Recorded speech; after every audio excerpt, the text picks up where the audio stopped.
SirAch 23, chapter 23. Lord, Father, and Master of my life, permit me not to fall by them. Who will apply the lash to my thoughts, to my mind, the rod of discipline, that my failings may not be spared, nor the sins of my heart overlooked, lest my failings increase, and my sins be multiplied, lest I succumb to my foes, and my enemies rejoice over me. Lord, Father, and God of my life, abandon me not into the control. A brazen look allow me not. Wand off passion from the heart. Let not the lustful craving of flesh master me. Surrender me not to shameful desires. The proper use of tongue. Give heed, my children, to the instruction that I pronounce, for he who keeps it will not be enslaved. Through his lips is the sinner ensnared. The railer and the arrogant man fall thereby. Let not your mouth from the habit of swearing or becoming too familiar with the holy name. Just as a slave that is constantly under scrutiny will not be without welts, so one who swears continually by the holy name will not remain free from sin. A man who often swears heaps up obligations. The scourge will never be far from his house. If he swears in error and incurs guilt, if he neglects his obligation, his sin is doubly great. If he swears without reason, he cannot be found just, and all his house will suffer affliction. There are words with merit death. May there never be heard among Jacob's heirs, for all such words are foreign to the devout, who do not wallow in sin. Let not your mouth become used to coarse talk, for it is lies, sinful matter. Keep your father and mother in mind. For when you sit among the mighty, lest in your presence you contain a blunder. You commit a blunder. Okay, let's read this again. Keep your father and mother in mind. When you sit among the mighty, lest in their presence you commit a blunder and disgrace your upbringing by wishing you had never been born or cursing the day of your birth. A man who has the habit of abuse language will never mature in character as long as he lives. Dang. Sins of flesh.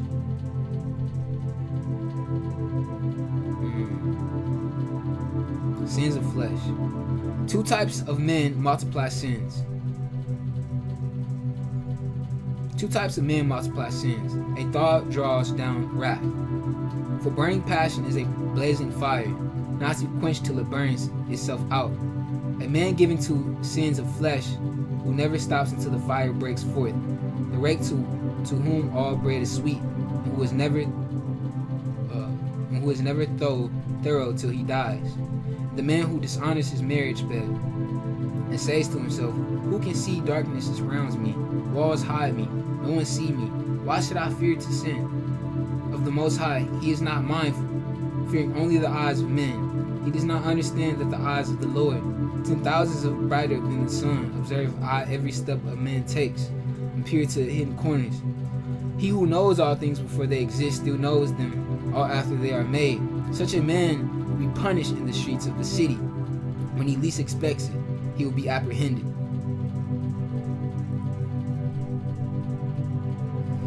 So also with the woman who is unfaithful to her husband, and offers as her heirs sons by a stranger. First, she has disobeyed the law of the Most High. Secondly, she has wronged her husband. Thirdly, her wanton adultery, she has borne children by another man. Such a woman will be dragged before the assembly, and a punishment will be extended to her children. Her children will not take root. Her branches will not bring forth fruit. She will leave an accused memory of her disgrace, will never be blotted out. Thus all who dwell on earth shall know, and all who inhabit the world shall understand, that nothing is better than the fear of the Lord, nothing more solitary than to obey his commandments. Chapter 24. Praise to wisdom. Wisdom sings her own praise before her own people. She proclaims her glory. In the assembly of the Most High she opens her mouth. In the presence of his houses she declares her worth. From the mouth of the Most High came forth. From the mouth of the Most High came forth, and mist light covered the earth. In the highest heaven did I dwell, my throne on a pillar of cloud. The vault of heaven I compassed alone. To the deep abyss I wandered over the waves of the sea. Over all the land, over every people and nation I held sway. Among all these I sought resting place, and those inherent should I abide. Then the Creator of all gave me his command, and who had formed me chose the spot for my tent, saying in Jacob, make your dwelling, in Israel your inheritance. Before all ages, in the beginning he created me. Through all ages I shall not cease to be. In the holy tent I mistreated before. In the holy tent I ministered before him. In Zion I fixed my abode. Thus in the chosen city he has given me rest. In Jerusalem is my domain. I have struck not root amongst the glorious people in the portion of the Lord, his heritage. Like a cedar on Lebanon, I am raised aloft, like a cypress on Mount Hermon, like a palm tree in Enged, like a rose bush in Jericho, like a fair olive tree in the field, like a plane tree growing beside the water, like cinnamon or fragrant balm or precious myrrh. I gave forth perfume like galban and onkin and sweet spices, and the odor of incense in the holy place. I spread out my branches like a turbinate. My branches so bright and so graceful. I bore forth the light of the vine, and my blossom come fruit, fair and rich. Come to me, all that you yearn for me, and filled with my fruits. You remember me as sweeter than honey. Better to have the honeycomb. He who eats of me will hunger still. He who drinks of me will thirst for more. He who obeys me will not be put to shame. He who serves me will not never fail. All this is true of the book of the Most High, the covenant, law which the Moses that commanded us as the adherents of the community of Jacob. It overflows like the fishing with wisdom, like the Tigris in the days of the new fruits. It runs over like the Euphrates with understanding, like the Jordan at harvest time. It sparkles like the Nile in knowledge, like the Gihon at the vicious time. The first man never finished comprehending wisdom, nor will the last succeed in firming her for deeper than the sea, or her thoughts, her counsels in the great abyss. Now, I, like a river from her stream, channeling the waters into her garden, said to myself, I will water my plants, my bed I will drench. And suddenly, thus the river of mine became a river, then the stream of mine, a sea. Thus do I spend my teachings forth, shining like dawn, to become known afar off. Thus do I pour my instructions like prophecy, bestow it on generations to come. Chapter 25. Those who are worthy of praise. With three things I am delighted, for they are pleasing to the Lord and to men. Harmony among brethren and friendship among neighbors. Harmony among brethren and friendship among neighbors. The mutual love, husband and wife. 3 kinds of men I hate. Their manner of life I loathe indeed. A proud pauper, a rich dissembler, and an old man lectures in his dotage. What have you not saved in your youth? How will you acquire in your old age? How be coming to the gray hair is judgment, and a knowledge of counsel to those on in years? How be coming to the age is wisdom, understanding the prudence to the venerable? The crown of an old man is wide experience and the glory in the fear of the Lord. There are 9 who come to my mind as blessed, as 10 whose tongues proclaim the man who finds joy in his children, who lives to see his enemies' downfall.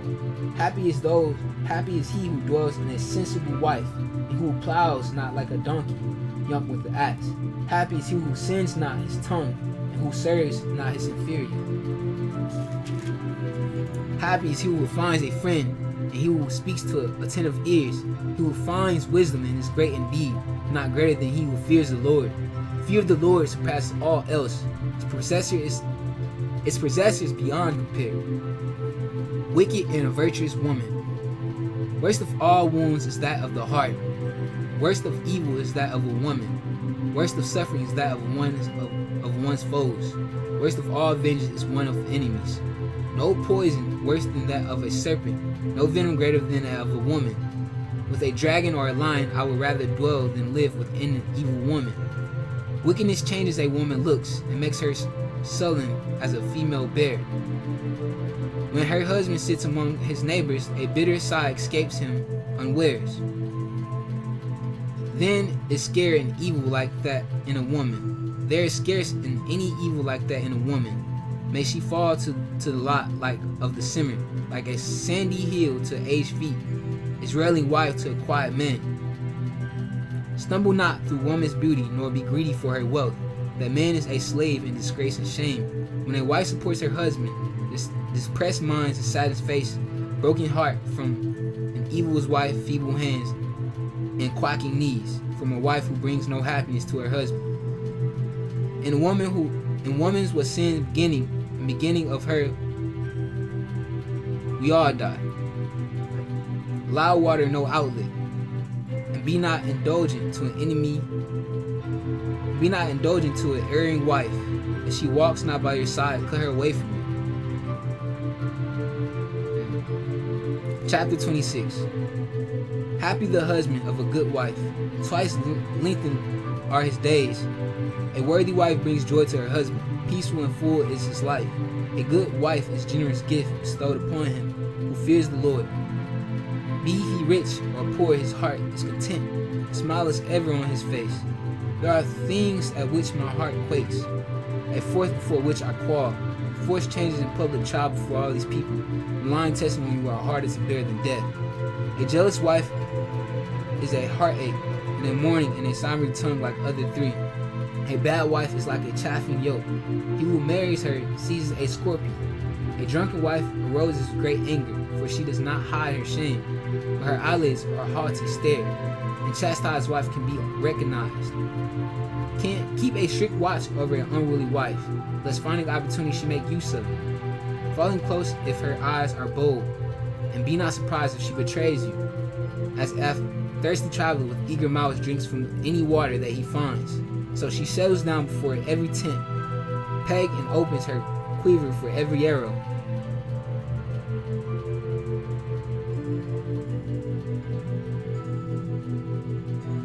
So she settles down before every tent and peg and open her quiver for every arrow. Whoa. A gracious wife delights her husband. Her thoughtfulness puts flesh on his bones. A gift from the Lord is never governed speech, and her firm virtue is often surprising worth. Choices of blessing is a modern wife. Priceless her chaste person, like the sun rising in the Lord heavens. The beauty of a virtuous wife is the radiance of her home, like the light which shines above the holy lampstand. And her beauty of her face and graceful figure, a golden columns of silver bases, are shapely limbs and a steady feet. Dangers to integrity and friendship. Those two bring grief to my heart, and the third arouses my honor. A wealthy man reduced to want, a listless man held in contempt, and the man who passes from judgment to sin, from whom the Lord makes ready the sword. A merchant can hardly remain upright, nor a shopkeeper free from sin. Chapter 27. For the sake of profit, many sin, and the struggle of wealth blinds the eyes. Like a peg driven between fitted stones, between buying and selling sins is wedged in. Unless you earnestly hold fast to the fear of the Lord, suddenly your house will be thrown down. When a sieve is shaken, that husk appear, so do a man false when he speaks. As the test of what the potter molds is in the furnace, so in his conversation is the test of a man. The fruit of a tree shows the care its hand. The fruit of a tree shows the care it has had. So too does a man's speech disclose the bent of his mind. Praise no man before his speech, for it is that then that men are tested. If you strive after justice, you will attain it. Put it on like a splendid robe. Birds nest with her own kind. Fidelity comes to those who live by it. As a lion crouches in wait for prey, so do sins for evildoers. Ever wise are the disclosed of the devout, but the godless man, like the moon, is inconsistent. Limit the time you spend among fools, frequent the company of thoughtful men. The conversations of the wicked is offensive, their laughter is wanton guilt. Their oath-filled tank makes their hair stand on end. Their brawls make one stops on ears. Wrangling among the haughty ends in bloodshed. Their cruising is painful to hear. Their cursing is painful to hear. He who betrays a secret cannot be trusted. You will never find an intimate friend. Cherish your friend and keep faith with him. But if you betray his confidence, follow him not. For as an enemy might kill a man, you have killed your neighbor friendship. Like a bird released from the hen, you have let your friend go. You cannot follow him. You cannot recapture him. Follow him not, for he is far away. He has fled like a gazelle from the trap. A wound cannot be bound up, an insult forgiven. But he who betrays secrets does hopeless damage.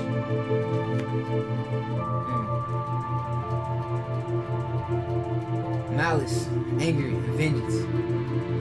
He who has shifty eyes plots mischief, and one cannot ward him off. If you're present, he uses honey talk, and admires your every word. But later, he changes his tone and twists your words to your ruin. There is nothing that I hate so much, and the Lord hates him as well. As a stone falls back on him, he throws it up. So a blow struck in treachery injures more than one. So as he digs a pit, falls into it, and he lays a snare and caught in it. Whoever does harm will be involved in it without knowing how it can come upon him. Mockery and abuse will be the lot of the proud.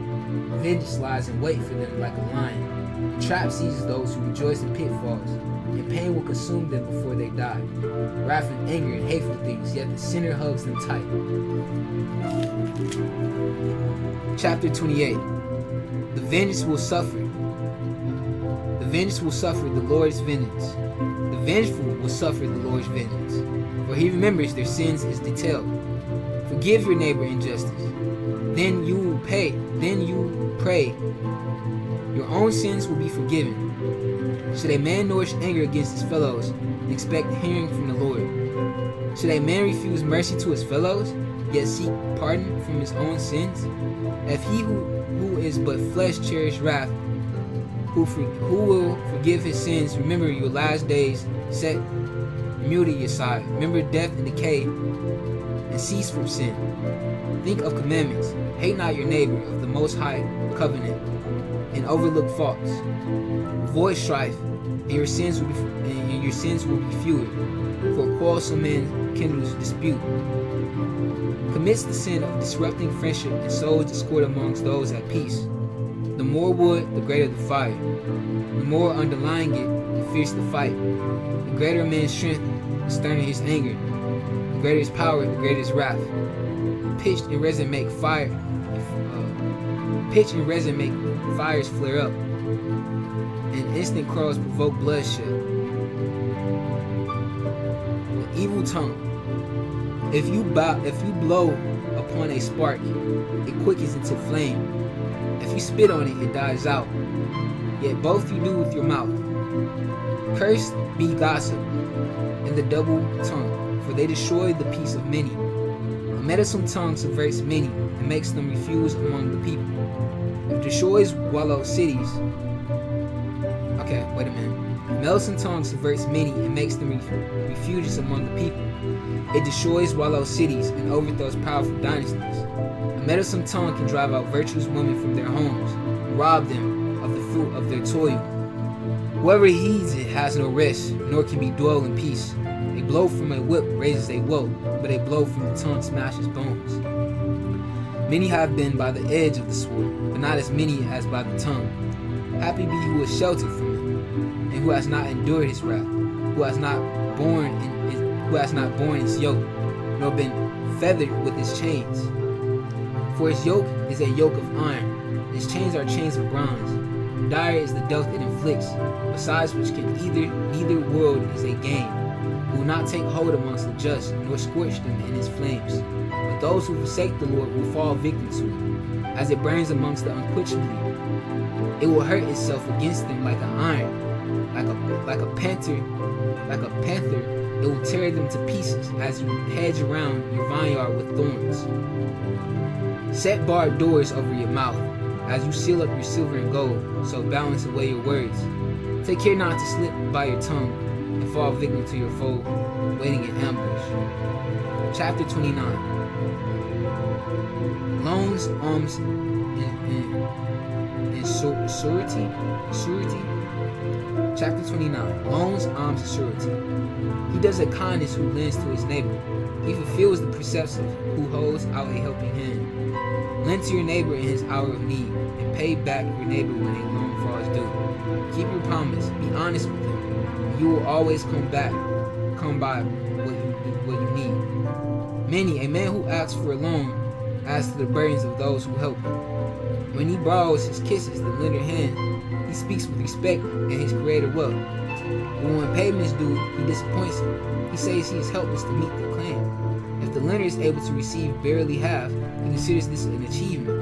If not, he is cheated of his wealth and acquires an enemy of no extra charge. With curses and insults, the borrower pays him back with abuse instead of honor. Many refuse to lend not out of meanness, but from fear of being cheated. To a poor man, however, being generous to keep him not wanting for your alms, because of your precepts, help the needy, and if they want, do not send them away empty-handed. Spend your money for your brother and friend, and hide it not under a stone to perish. Dispose of your treasure as the Most High commands, for that will profit you more than the gold. Store up almsgiving in your treasure house, and it will save from you every evil. Better than a stout shield and a sturdy spirit who will fight for you against the foe. A good man goes surely for his neighbor, and only the shameless will pay him false. Forget not the kindness of your backer, for he offers his very life for you. The wicked man turns a pledge on their behalf into misfortune, and the integrate abandons his protector. Going surely has ruined many prosperous men, and tossed them about like waves of the sea. He's exalted men of prominence, and sent them wandering through the foreign lands. The sinner through surety comes to grief, and when he undertakes too much falls into lawsuits. Go surety for the neighbor according to your means. Take care lest you fall thereby.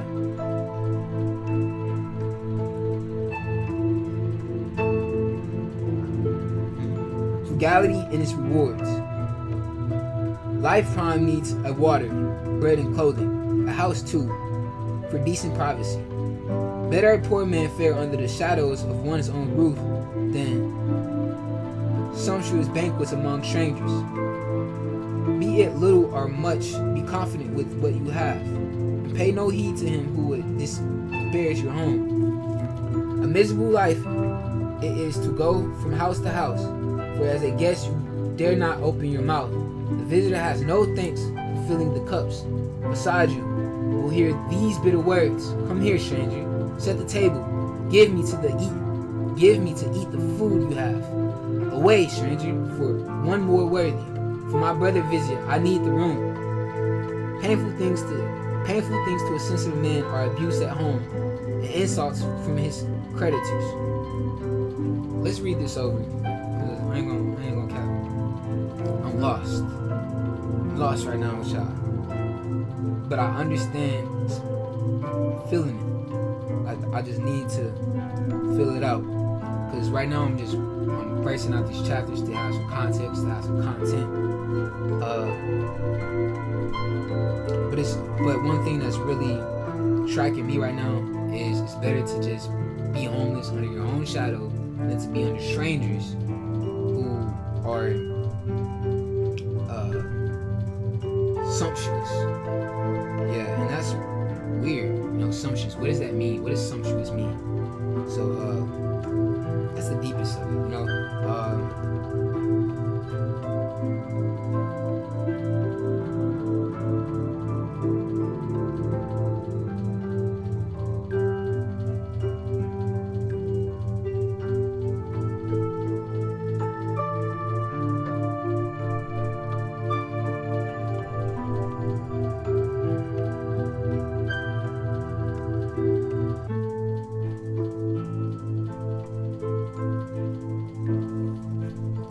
Life is to go from house to house, for as a guest you dare not open your mouth.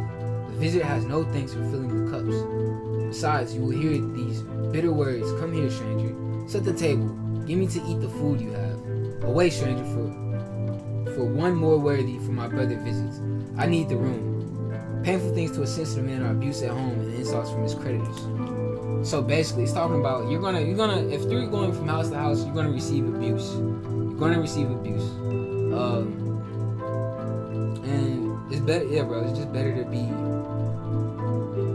in your own shadow. You know, because the type of abuse you get is people trying to they're trying to demeanor your character. They're trying to destroy your character. You know, they're trying to make you something less than what you already are. You know, and what we read earlier in this chapter is you shouldn't do this to any type of man who's coming to you for any, if he's down on his luck. You know, you shouldn't make him even worse down on his luck. But after my little notes on that, let's get into chapter 30, the training of children. He who loves his son chastises him often, that he may be his joy when he grows up. He who disciplines his son will benefit from him, and boast of him among his intimates. He who educates his son makes his enemy jealous, and shows his delight in him among his friends. At the father's death he will see him not dead, since he leaves after him one like himself, whom he looks upon through life with joy, and even in death without regret. The avenger he leaves against his foes, and the ones who repay his friends with kindness. He who spoils his son will have wounds to bandage, and will quake inwardly at every outcry. A coat untamed turns out stubborn. A son left to himself grows up unruly. Pamper your child, and he will be a terror for you. Indulge him, and he will bring you grief. Shame not in his frailty, lest you share in his sorrow. When finally your teeth are clenched in remorse, give him not his own way in his mouth in his youth, and choose not your eyes to his follies. Bend him to the yoke when he is young. Thrash his sides when he is still small, lest he become stubborn, disobey you, and leave you in disconsolate. Discipline your son. Make heavy his yoke, lest he follow and humiliate you. Health of the soul and body. Better a poor man, strong and robust, than a rich man with wasted frame. More precious than gold is health and well-being. Contentment of spirit than corral. No treasure greater than a healthy body, no happiness than a joyful heart. Preferably is death to a bitter life. Unending sleep to constant illness, daintily sets before one who cannot eat, are like the offerings placed before a tomb. What good is an offering to an idol that can neither taste nor smell? So is it with an afflicted man who groans at the good of his eyes. Behold, not give to sadness, torment not yourself with brooding. Gladness of the heart is very little of man, cheerfulness prolong his days. Distract yourself, renew your cares, drive resentment far away from you. For worry has brought death to many, nor is there aught to be gained from resentment. Envy and anger shortens one life. Worry brings on premature old age. And who is cheerful and gay while at table benefits from his food. Chapter 31. The proper attitude towards riches. Keeping watch over riches waste the flesh, and care of the wealth drives away the rest.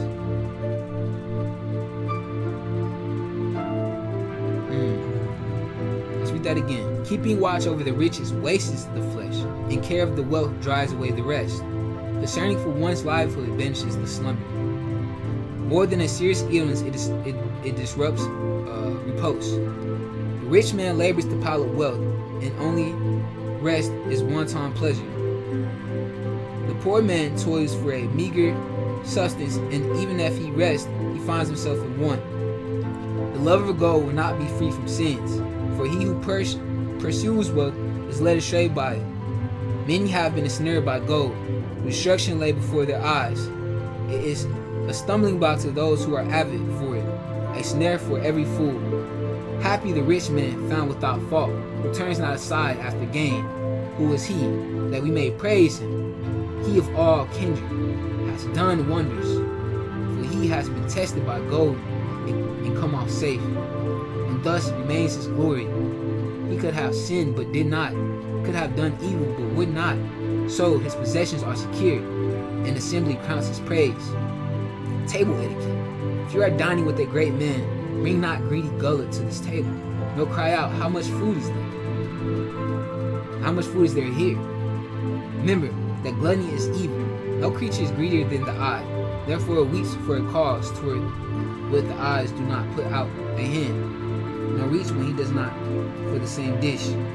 Recognize that your neighbor feels as you do, and keep in mind your own dislikes. Behave at the table like a favorite guest. Be not greedy lest you be despised. Be the first to stop. Be not greedy lest you be despised. Be the first to stop as befits good manners. Who are not your soul, lest you give offense. If there are many with you at the table, be not the first to reach out of your hand. Does not a little suffice for a well-bred man? When he lies down, it is without discomfort, distress and anguish, loss of sleep, restless, tossing from guggling, moderate eating, and sure sound slumber, and clear mind next day on rising. If perforce you have eaten too much, once you have emptied your stomach, you will have relief. Listen to me, my son. Scorn me not. Later you'll find my advice good. Whether you do, be moderate. No sickness will befall you. When a man dreams with food, blessings are invoked, and this testament to his goodness is lasting. Who is miserly with food is denounced in public, and the testimony to his stinginess is lasting. Let not wine drinking be the pour of your strength, for wine has been the ruin of many. As the furnace probes the work of a smith, so does the wine of the hearts of the insolent. Wine is very little to man. It is taken in moderation. Does he really live who lacks the wine, which was created for his joy of heart, good cheer, merit, or wine drink freely at the proper time? Headache, bitterness, and disgrace? Is wine drink amid anger and strife? More wine is a snare for the fool. It lessens his strength. It multiplies his wounds. Rebuke not your neighbor when wine is served, nor put him to shame while it is merry.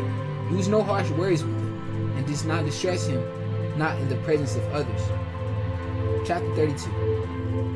If you are chosen to preside at the dining table, be not puffed up, but with the guests be as one of the selves. Take care of them. First, before you sit down, when you have fulfilled your duty, then take your place to share in the joy, and win praise for your hospitality.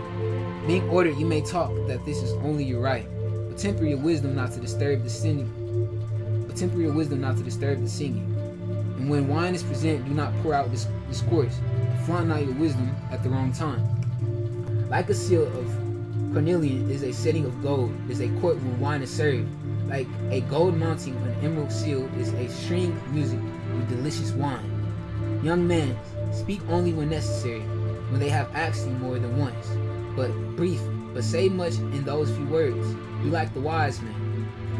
Tincture. When among your elders, be not forward, and with your officials be not too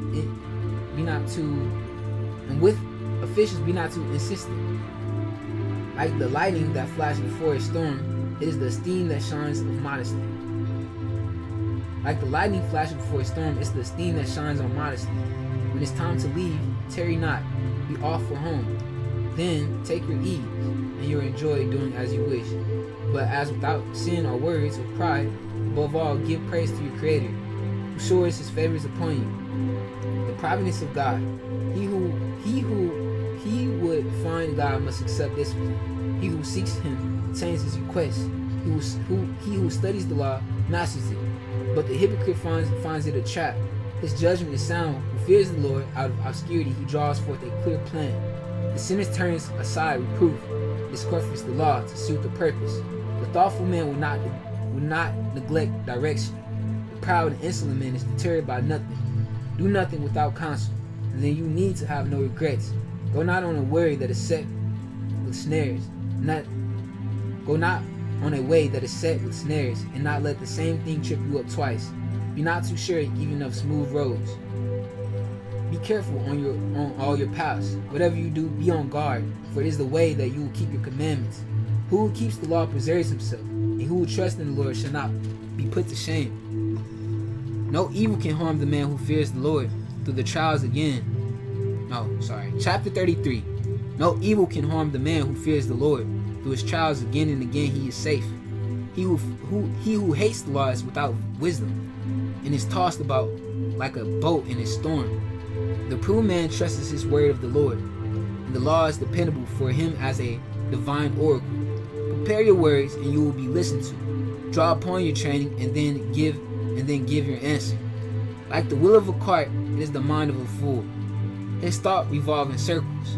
A faithful friend is like the stallion. The nays, no matter who the rider. A faithful friend is like the stallion that nays no matter who is the rider. When it is the sun that lifts up every day. Okay, why is one day more important than the other? When it's the sun that lights up the day every day. It is due to the Lord's wisdom that differ. It's through that him the season and feasts come and go. Some that dignifies and sanctifies, and others he listens as ordinary days. So too all men are of clay, for from the earth man was formed. Yet with his great knowledge the Lord makes him unlike in different paths. He has them walk, some in blessed and makes him great. Some he sacrifices and draws to himself. Other he cures and brings low, and expels them from the inner place. Like clay in the hands of a potter, to be molded according to his pleasure, so are the men in the hands of the Creator, to be assigned by him their function. As evil contrasts with good, and death with life, so are the sinners in contrast with the just. See now that all works of the Most High, they come in pairs, that the one opposite of the other. Now I am the last to keep vigil, like a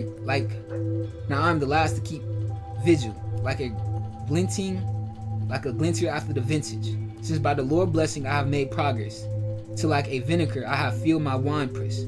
I will inform you that not for yourself only I have told you, but for every seeker after wisdom, property, and servants. Listen to me, O leaders of the multitude, O rulers of the assembly, give ear. Let neither nor son nor wife, nor brother nor friend have power over you as long as you live, while breath of life is still in you. Let no man have dominion over you. Give not to another your wealth, lest they have to plead with him. Far better than your children plead with you, then you should look to their generosity. Keep control over all your affairs. Let no one tarnish your glory. When your few days reach their limit at the time of death, distribute your inheritance. Father, and whip the loads of an ass, the yoke of an harness, and the rod of his master. Make a slave work, and he will look for his rest. Let his hands be idle, and he will seek to be free. Food, correction, and work for a slave, and for a wicked slave, punishment in the stocks. Force him to work, that he may not idle, for idleness is an apt teacher of mischief. Put him to work, for that's what benefits him. If he becomes unruly, load him with chains, but never lord it over any human being. Do nothing unjust. If you have but one slave, treat him like yourself, for you have acquired him with your life's blood. If you have but one slave, deal with him as a brother, for you need him as you need your life. If you mistreat him, and he runs away in the direction, will you look for him? Chapter 34. Trust in the Lord, and not in dreams. Empty and false are the hopes of senseless. Our fools are borne aloft by demons, like a man who catches shadows or chases the wind, is the one who believes in dreams. What is seen in dreams is to reality. What the reflection of a face is to a face itself can be the unclean produce of the clean. Can the liar ever speak the truth? Divinations and omens and dreams all are unreal. Well, you already expect the mind decepts, unless it's to be a vision expressly sent by the Most High. Fix not your heart on it, for dreams have led many astray, and those who believed in them have perished. The law is fulfilled without fail, and perfect wisdom is found in the mouth of the faithful man. A man with training gains and wide knowledge. A man of experience speaks sense. One never put to the proof knows little, whereas the traveler man adds to his resourcefulness. I have never seen much in my travels, learned more than ever I could say. Often I was in danger of death, but by these attainments I was saved. Lively is the carriage of those who fear the Lord, for they put their hope in their Savior. He who fears the Lord is never alone. Never fear the Lord is his hope. Happy the soul that fears the Lord, and him who does not trust in him Happy is who fears the Lord, in whom does he trust, and who is his support. And who is his support? The eyes of the Lord are upon those who love him.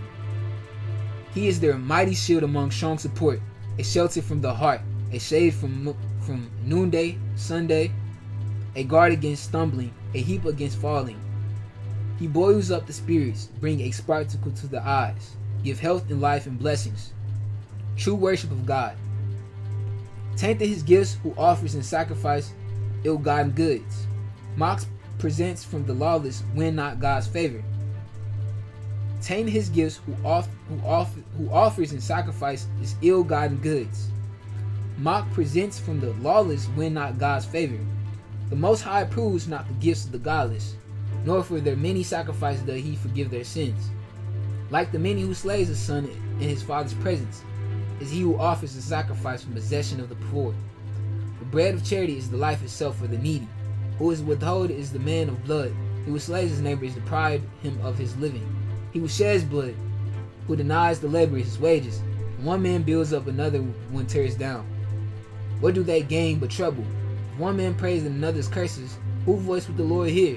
If a man again touches a corpse after he has bathed, what did he gain by the purification? So what with a man who fasts for his sins, but then goes and commits them again? Who will hear his prayer, and what has he gained by his mortification? Chapter 35. To keep the laws is a great oblation, and who observes the commandments and sacrifices peace offering and works of charity of one's offers finds flour. And he who gives alms, he presents his sacrifice of praise. To refrain from evil pleases the Lord, and to avoid injustice is an atonement. Appear not but before the Lord empty-handed, for all that you are offered is in fulfillment of the precepts. Hold on. Jesus.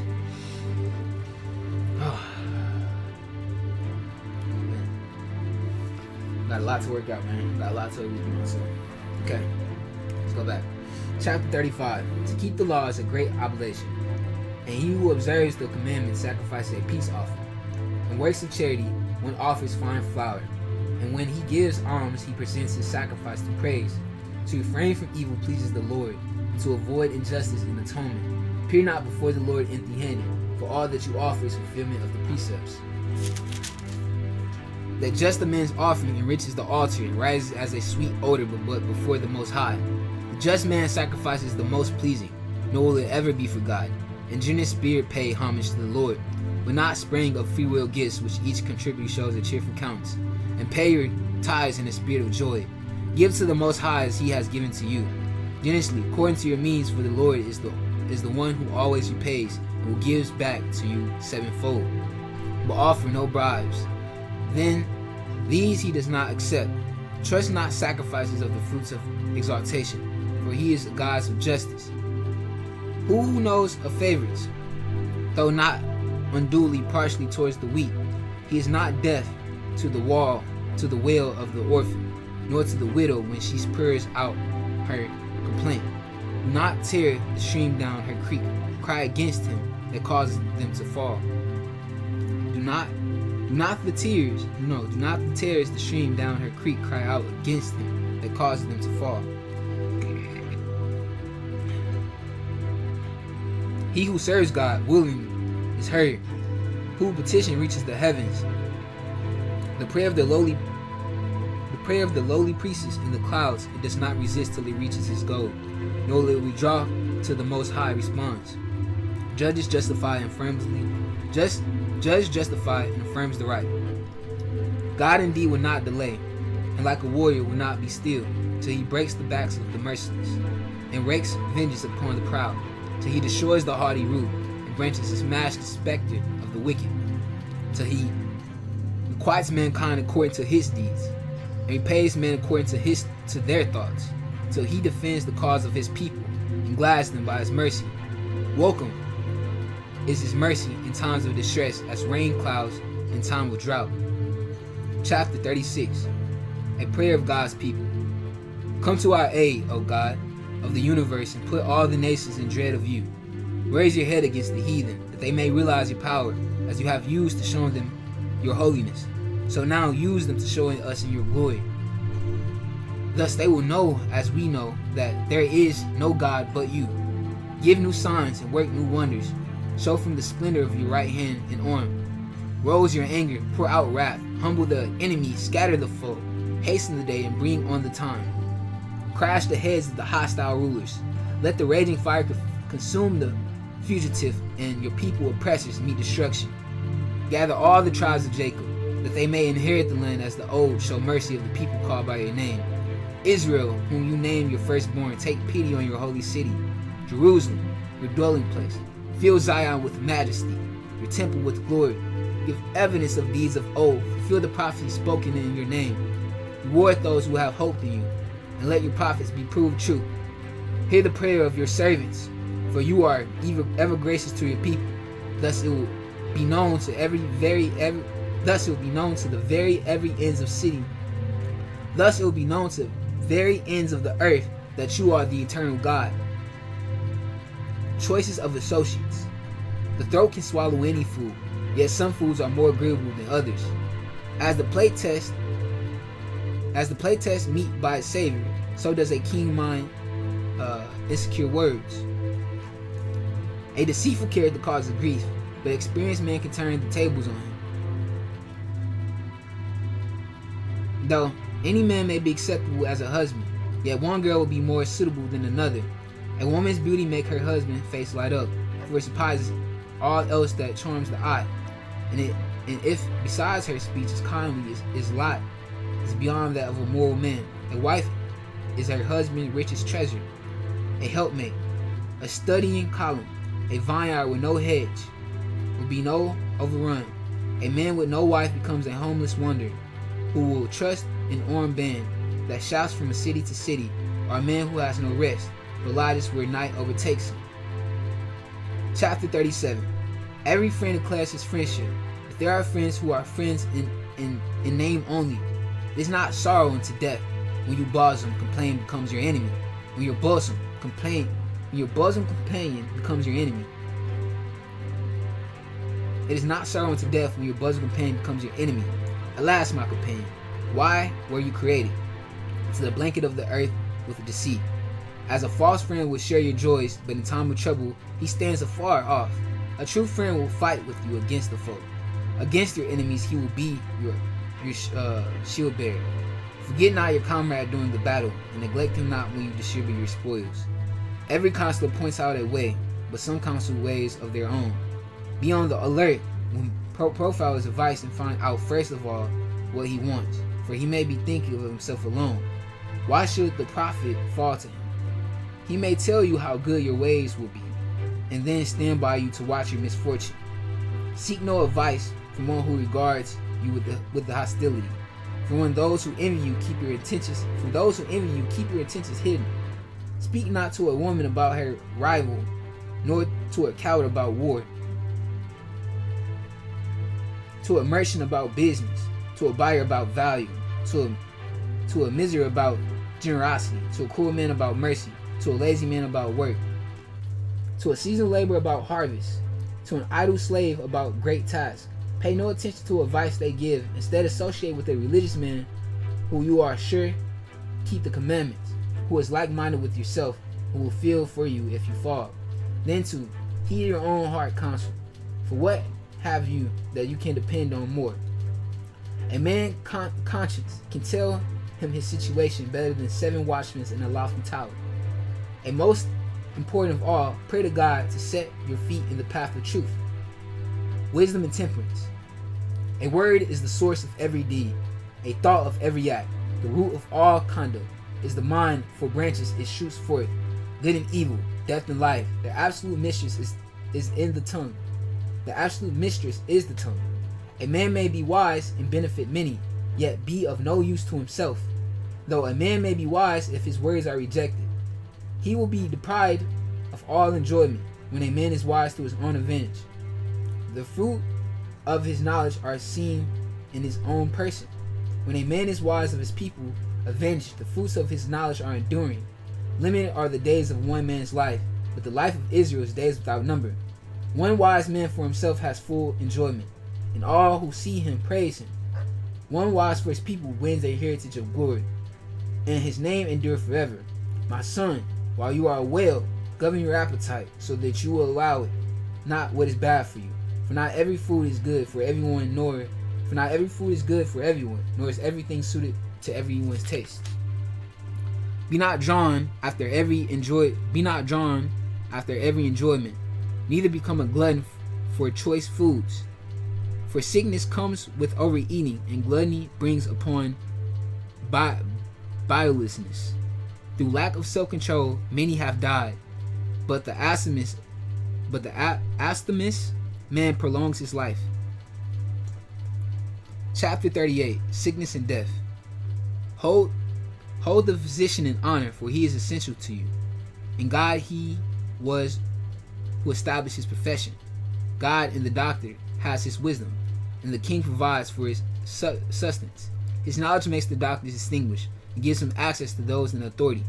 God makes the earth yield healing herbs, which the prudent man should not neglect. Was not the water sweetened by a twag?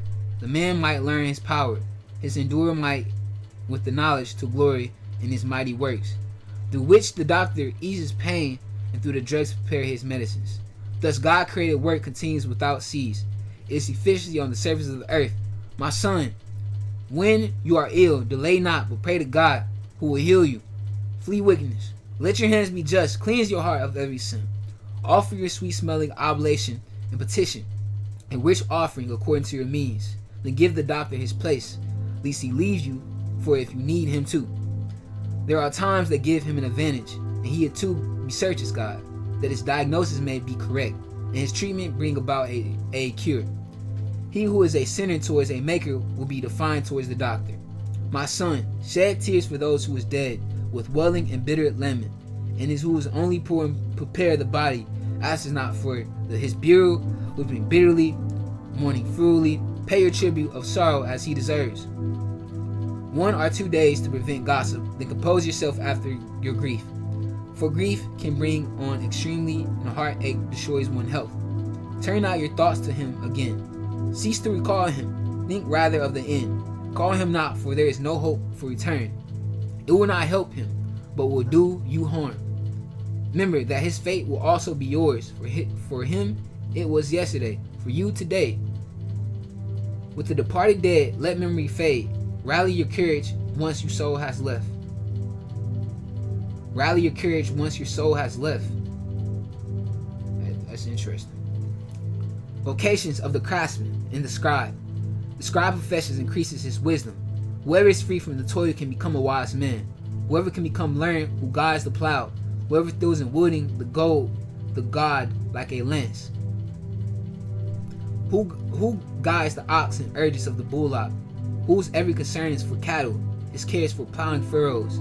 He keeps watch over the beast and the stars. So with every engraver and designer who laboring night and day fashions carved seals, and who concerns is vary the pattern. His care is productive a vivid impression, and he who keeps watch till he finishes design. So let's read that over. He carried vocations of the craftsmen and scribes. The scribe profession increases his wisdom. Whoever is free from toil can become a wise man. Whoever can become learned, who guides the plow, throws in wooding the goal like a lance. Who guides the ox and urges on the bullock, and whose every concern is for the cattle. His care is for plowing furrows, and keep a watch on the beasts and the stalls. So with every engraver and designer who laboring night and day fashion carved seals, and who concern is to vary the pattern, his care is to produce a vivid impression, and he keeps watch till he finishes his design. So with the smith standing near his anvil, forging crude iron, the heat from his fire seals his flesh, yet he toils away in his furnace heat. The clang of his hammer deafens his ear. His eyes are fixed on the tool he is shaping. His care is to finish his work. He keeps watch till he perfects it in detail. And he keeps watch to a purpose in detail. So with the potter sitting at his labor, evolving the wheel with his feet, he's always concerned for his products and turns them out into quantity. And with his hands he molds the clay, and with his feet softens. His care is for proper coloring, and he keeps watch on the fire of his kin. All these men are skilled with their hands, each one an expert at his own task. Without no city could be lived in. Whenever they said stay, they need not hunger. Pause. Let's go back. I'm kind of lost. So with the potter sitting at his labor, revolving the wheel with his feet, he's always concerned for his products and turns them out in quantity. With his hands, he molds his clay. With his feet, he softens it. He cares for his proper coloring. He keeps watch on the fire of his kin. All these men are skilled with their hands. Each one are an expert of his own task. With them, no city should be lived in, and whenever they stay, they need not hunger. They do not occupy the judge bench, nor are they prominent in the assembly. They are set forth no decision. They do not occupy the judge bench, nor are they prominent in the assembly. They set forth no decisions or judgments, nor are they found among the rulers. Yet they maintain God's ancient handiwork, and their concern is for the exercise of their skills. Chapter 39. How different the man who devotes himself to study of the law of the Most High. Wait, actually, I'm gonna cut this off. It's already basically been to an hour. We're gonna finish SirAch in the next chapter for sure. See y'all next video.